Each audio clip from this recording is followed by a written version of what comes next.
Kiedy powstała Solidarność w Hucie i panowie się przyłączyli do tej Solidarności, dlaczego czuliście potrzebę na powstanie czegoś takiego związku?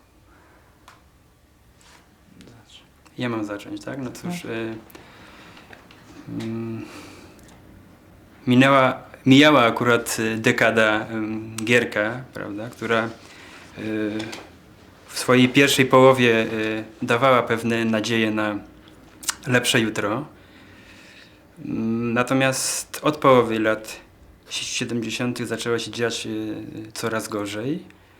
Widać było, że przychodzi kryzys. Przed sklepami wydłużały się, prawda, kolejki. Natomiast oficjalna propaganda umieszczała nas ciągle jako 10. potęga świata, prawda? No było to oczywiście dla wszystkich denerwujące. Wszyscy mieli świadomość, że trzeba coś zmienić, prawda? Że rozbudzone w pierwszej połowie lat nadzieje trzeba w jakiś sposób zrealizować, prawda? No i stąd ta Solidarność była dla nas nadzieją na lepsze życie. Tak. Poza tym potrzeby w ogóle działania w niezależnych związkach zawodowych, jakim była Solidarność, było również to, co zostało przygotowane, powiedzmy, przez ludzi, którzy działali w KOR-ze, w Komitecie Obrony Robotników po roku 76. Ogromna ich praca, która została włożona w przebudowę świadomości, w dotarcie do ludzi z informacją, z pokazaniem prawdy, jaka powinna do ludzi docierać.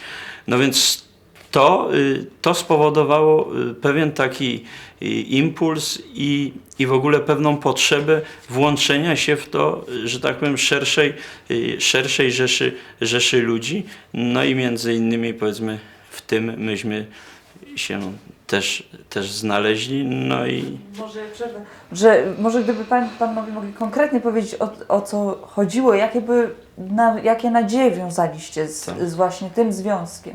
dobrze. Tak?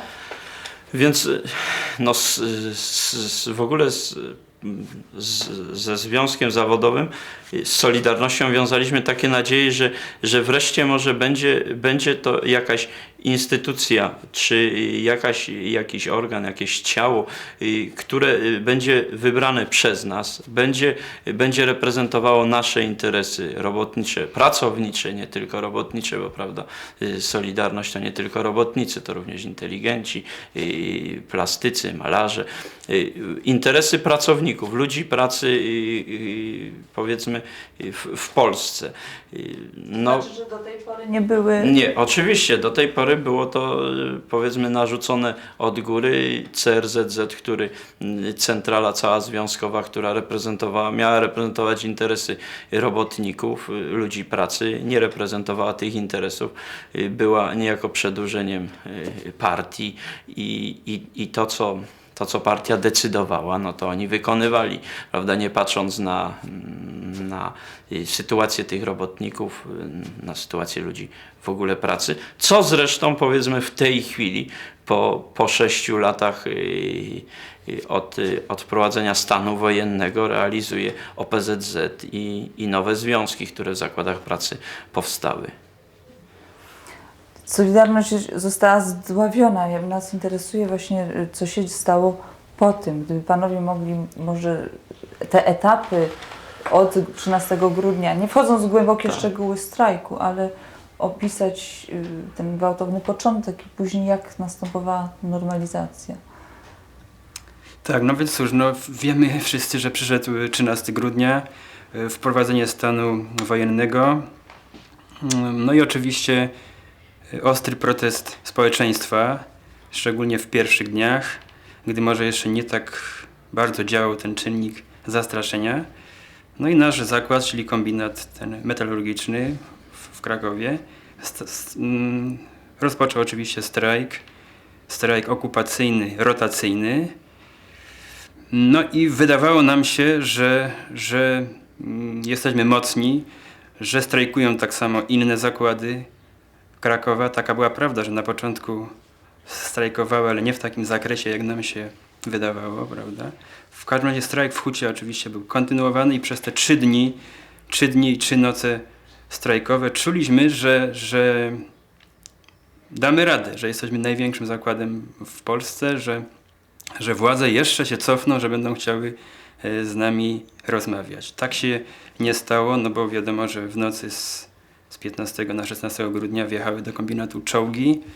Kombinat został spacyfikowany i potem już nastąpiły miesiące, prawda, tej wojennej nocy, gdzie oczywiście załoga kombinatu no, wielokrotnie dała przykład, że trwa w oporze. Nie tylko sama załoga, ale cała dzielnica, która w tym czasie obok Gdańska, Warszawy, Wrocławia uchodziła za miejsce w Polsce, które po prostu stawia największy opór temu, co się stało.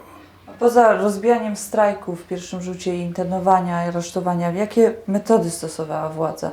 Pan wspominał o tym, że policja, że siły bezpieczeństwa tutaj są bardzo silne, że gdybyście Państwo mogli... Tak, więc powiedzmy oprócz tych bezpośrednich metod, które zastosowali, były cały szereg powiedzmy pośrednich elementów typu militaryzacja huty, gdzie powiedzmy nie przyjście do pracy, nie zgłoszenie się i tak dalej, czy wyłamanie się, czy próba strajku powodowały, było nawet takie zarządzenie od 1 roku do kary śmierci. Mógł człowiek otrzymać wyrok. Poza tym ogromna presja kierownictwa na pracowników, które wiązało się wszystko powiedzmy ze sprawami finansowymi. No, również takim elementem no, to było działanie niestety Służby Bezpieczeństwa, która w wielu wypadkach działała bardzo, Służby Bezpieczeństwa i milicja bardzo brutalnie i która ich interwencje kończyły się niejednokrotnie nawet śmiercią. No, 82 rok, śmierć naszego kolegi, robotnika Nowej Huty, Bogdana Włosika pod kościołem podczas mszy. No więc to też jest powiedzmy jakimś takim elementem, który może charakteryzować właśnie ten okres. I powiedzmy był to taki jakby pierwszy etap, bo skoro tu kolega mówił powiedzmy o wprowadzeniu stanu wojennego i strajku, następnym etapem to powiedzmy było te miesiące zaraz po strajku, kiedy większość naszych kolegów, którzy byli etatowymi działaczami Solidarności, czy w ogóle mieli jakieś kierownicze funkcje w Solidarności, bądź to była internowana, bądź dostała wyroki i siedziała w więzieniu. Więc wtedy powiedzmy powstała ta luka, próżnia, którą no, trzeba było w jakiś sposób wykorzystać. No i w to miejsce po prostu zaczęły powstawać różne tajne ogniwa Solidarności, które z większym lub mniejszym powodzeniem nawet działają do dnia dzisiejszego. I w zasadzie to było ten następny etap, o którym mówiłem, było to po prostu to, żeby utrzymać to, co Solidarność przez 16 miesięcy uzyskała.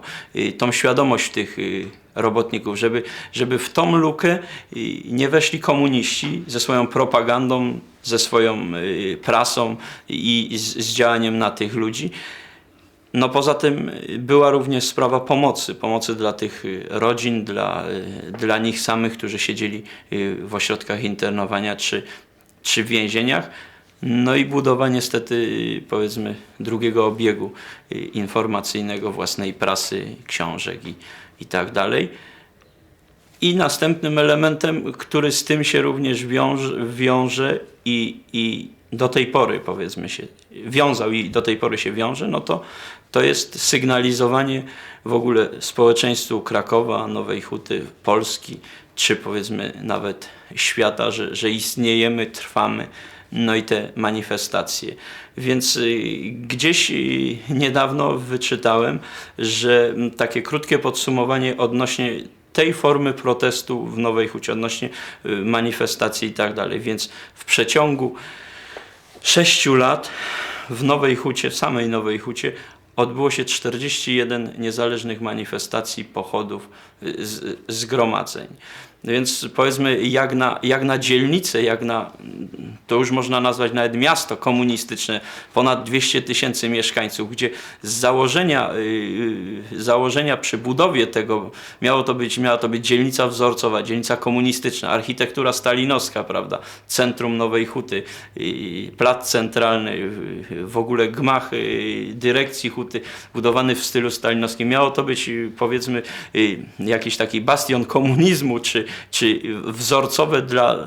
wzorcowa dzielnica dla całej Polski miała być komunistyczna, prawda, ateistyczna, bez krzyża i po prostu spełniająca wszystkie warunki i podporządkowana partii. Ta dzielnica właśnie po wprowadzeniu stanu wojennego stała się, można powiedzieć, jednym z najbardziej niepokornych w ogóle miast, no bo ponad 200 000, no to już jest miasto, prawda, miast w Polsce, manifestacje, prawda, wiece, no i to wszystko. Jesteśmy niepokorni i będziemy niepokorni, no, dopóki się coś nie zmieni. Wie Pan mógł w jednym dosłownie zdaniu powiedzieć, dlaczego Pan tak myśli, że tak się stało? No więc to wszystko, proszę Pana, to jest zasługa ludzi, którzy działali w Solidarności. Naszych kolegów, którzy no niestety w tej chwili albo są na emigracji, albo nie mogą działać. To jest to otworzenie oczu tym ludziom, którzy do tej pory byli taką milczącą masą, no bo kilka tysięcy w tym chociażby, no to jest jednak... A Pana bym chciała zapytać o normalizację. Jak ona przebiega? Czy jest skuteczna? Tak. No wiadomo, że celem, jaki miał zrealizować stan wojenny, było znormalizowanie społeczeństwa. To znaczy w pierwszej kolejności zastraszenie go do takiego stopnia, żeby było bierne na wszelkie, prawda, działania władzy. I chodziło o to, żeby to społeczeństwo w tym stanie już pozostało przez następne lata. No władza chciałaby, żeby już pozostało takim na zawsze, prawda? I czy to się udało? Ja bym powiedział, że jeśli społeczeństwo jest w tej chwili bierne, to jest to bierność czasowa, która kiedyś oczywiście się skończy i jeszcze społeczeństwo się upomni o swoje prawa. Ja bym to określił, że jest to po prostu cisza przed burzą. To jest to wulkan. To jest to wulkan, tak. Wulkan, który na razie tak leciutko paruje i zaczyna dymić, a w środku tam się gotuje i jest przykryte to jakąś taką skorupą, która no, tak jest systematycznie kruszona i pęka i na pewno musi pęknąć. I ta bierność, której władza tak chciała, ona zawładnęła wszystkimi dziedzinami życia. Ja mówię oczywiście o tej części społeczeństwa, o tej milczącej, prawda? I to również uderza w samą władzę. Bo chcieli bierności politycznej, to ją mają, ale oprócz tej bierności politycznej mają również bierność gospodarczą, prawda? Ekonomiczną. Bierność ekonomiczną. Mówi się o reformie gospodarczej. Jak taką reformę może realizować społeczeństwo bierne, prawda? Więc to działanie władzy uderzyło również w nią samą, prawda? Społeczeństwo bierne, społeczeństwo, które nie wierzy tej władzy w ogóle. To zapytam po prostu o tą anegdotę dotyczącą, jak władza usiłowała zdobyć ludzi. Tak, no więc to miało miejsce w ubiegłym roku. Była 1 maja zapowiedziana msza w Arce w kościele nowochódzkim i po mszy oczywiście pochód nasz niezależny, solidarnościowy. No i teraz było właśnie zaskoczenie, gdyż 1 maja rano ludzie spieszący do kościoła na tą właśnie mszę zauważyli, że cała ulica dojściowa, dojazdowa do kościoła jest zatarasowana samochodami ciężarowymi, z których oczywiście sprzedaje się wprost wszystkie te artykuły, których na co dzień nie można było kupić w sklepie. Więc było dosłownie wszystko. Były konserwy, były owoce cytrusowe, był sprzęt turystyczny, sportowy, no i oczywiście towar głównie poszukiwany w PRL, to znaczy papier toaletowy. I właśnie ja zauważyłem, że to akurat 1 maja, w święto ludzi pracy, ludzi, którzy właśnie objuczeni rolkami papieru toaletowego wędrowali sobie właśnie tam w rejonie tego kościoła. Więc takimi sposobami, prawda, władza się starała ludzi kupić, a tym samym i rozładować w zarodku manifestacje, prawda? Bo te auta stały na trasie planowanego przemarszu. A udało im się rozwiązać tę manifestację? Tak, to jest fakt, że część ludzi właśnie przyszła tam specjalnie na ten kiermasz, prawda? Nie przypuszczam, że uczestnicy mszy brali w tym udział, prawda? Ale przez samo to, że była zablokowana właśnie tymi samochodami trasa, a dalej już stały siły milicyjne, spowodowało to, że manifestacji jako takiej nie było. Była tylko taka miejscowa w tym miejscu, w którym zginął Włosik, prawda? Ale pochodu nie było. No. A mogę Jeszcze jest, w ogóle powiedzmy, można powiedzieć, że ten przykład, który tu kolega podawał, no to jest taki, powiedzmy, bardzo humorystyczny. Natomiast jeśli chodzi w ogóle w jakiś sposób władza próbuje wywrzeć presję na ludziach w zakładach pracy, no to może świadczyć taki przykład chociażby, jeśli chodzi o mieszkania. Jest wielu młodych ludzi, którzy starają się o mieszkania, no bo to jest podstawa, powiedzmy, dla rodziny, własny kąt, własne mieszkanie. No więc w tej chwili są bardzo duże naciski ze strony władz, że musi należeć do związków zawodowych, czasami do partii, w zależności od tego, jak im zależy na człowieku. A ludzie, którzy nie należą ani do neozwiązków, ani do partii, praktycznie nie mają szansy na własne mieszkanie. A czas oczekiwań na własne mieszkanie załatwiano oczywiście przez zakład pracy, bo w spółdzielni mieszkaniowej, która powinna to załatwiać i która jest do tego powołana, czeka się na mieszkanie 30 lat. Mogąc, powiedzmy, i to jeszcze może obrazować cały fakt, że pełnoprawnym członkiem może być człowiek, który ukończył 18 lat, jest pełnoletni i 30 lat czeka, czyli własne mieszkanie dostaje w wieku 48 lat. Ale jeszcze ostatnie pytanie to bym miała a propos stanu partii obecnie w zakładzie. Jaka jest partia w tej chwili? To może Maciek powiedzieć. No więc, ale zależy co pani chciałaby wiedzieć. Czy liczebnie w ogóle, czy powiedzmy jej rola, skuteczność i czy wpływ na ludzi, wpływ na gospodarkę i tak dalej. Więc liczebność. Jeśli chodzi o liczebność, no więc praktycznie jest bardzo nieduża. Procentowo można oszacować to w skali huty na 7 do 8%. To jest górna granica. Teraz natomiast jeśli chodzi o ich znaczenie i tak dalej, to ze względu na to, że zajmują wszystkie stanowiska, począwszy od średniego dozoru, to znaczy kierowników oddziałów, kierowników zakładów, dyrekcja i tak dalej. Nawet mistrzów. Nawet majstrów, już mistrzów. Prawda? Mistrzów. Więc wydawałoby się, że jest ogromna rola.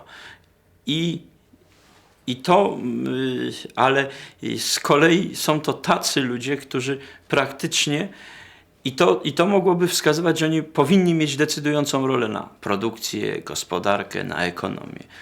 Z tym, że no po prostu są to tacy ludzie, którzy partii zawdzięczają wszystko i tylko to posiadają, że są członkami partii. Żadnych umiejętności, żadnych predyspozycji, no i Nie są efektowni. nie są efektowni. No.